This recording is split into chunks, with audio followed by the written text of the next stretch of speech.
Politicians are talking about climate and the environment, but that's no surprise or challenge to farmers. That's right, and WCIA3's Ag Reporter Stu Ellis has more in this morning's Harvest Heritage Report.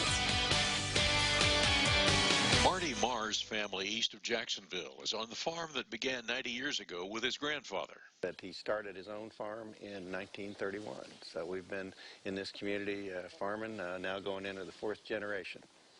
They farm for 20 landowners in Morgan, Sangamon, and Logan counties. But with all the climate issues that are coming to the forefront these days and environmental concerns and everything, we've been, like many farms, been evolving to more and more conservation all the time. And this is another effort here just to come up with another option for us in that area to make sure that we're better equipped to meet the challenges you come along in those conservation type practices.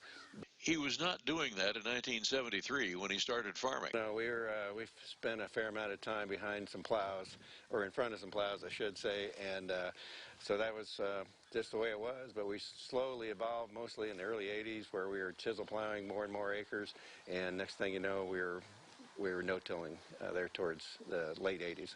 What has son Evan learned from his dad? I learned how to take care of a farm. That's why we still have one from 1931. So some might call us a little crazy for doing some of the things that we do, but we mow as much as we can. We take care of all of our farms, and we really just focus in on what we're doing on a per acre basis. We've been fortunate enough to work with our fertilizer companies, with Brant and some others, and have really tried to do our best to take care of the land as if it were our own. So those are some of the the main key points that I learned growing up with Dad and Dave and everybody. And the future of MDM Farms. Well, I see us really becoming more and more conservation driven and taking care of these farms environmentally.